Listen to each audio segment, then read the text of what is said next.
group of people that you're working with. Let's go to the staff. You have staff. You want them to be more competent. You want them to help maximize the results of the company, therefore make more money and more profit. What's the first thing, like tomorrow in the team meeting, somebody listen to this, they can go to their team meeting. What do they do with their staff to make them more competent? Okay, so the first thing that I will do with the staff, I will ask them, what prevents you from reaching what you want? Or from reaching the result in your job, if we're limiting it to your post? What prevents you? Okay, so let's say they say, oh, my laptop is always slow, the software is buggy. And you take one at a time.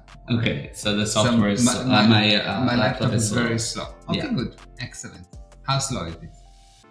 I mean, every time I click something, I have to wait 20 seconds because it loads and it's the whole thing. Good. How does it help you?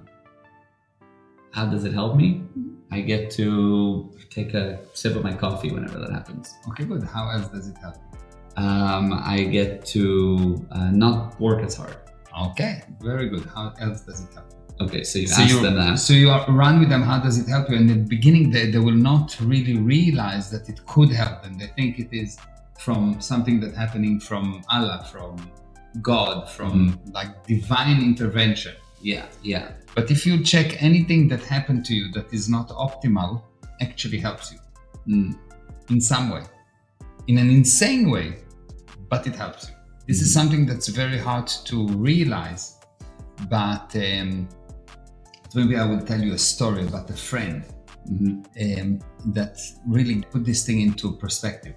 Yeah. So I have a friend, a very, very, very good friend, and he was in one of my seminars, and he had this thing, how do you call it? Hemorrhoids. So he had the hemorrhoids, and he couldn't sit in the seminar, so it was a problem for me now. Yeah.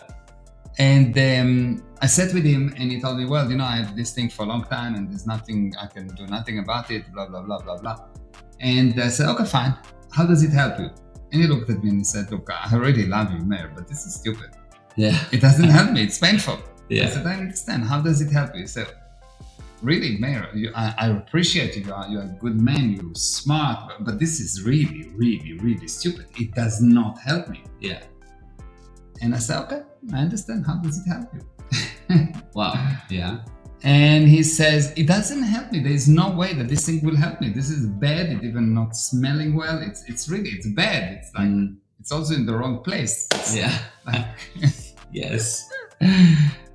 And I said, okay, fine, I understand. How does it help you? And we continue. How does it help you? How does it help you? How does it help you? How does it help you? And eventually he had this realization, and he was like, wow, my brother, who I love more than anyone and anything else in the universe, who died a few years ago. He taught him everything. He was everything for him. He died a few years ago, and his brother had these hemorrhoids. And he realized that he developed them immediately after he died. And this is the only thing that left for him from his brother. Wow. And when he realized that, the next day he was totally fine. Things just changed. Wow. That's amazing. That's Yes. amazing.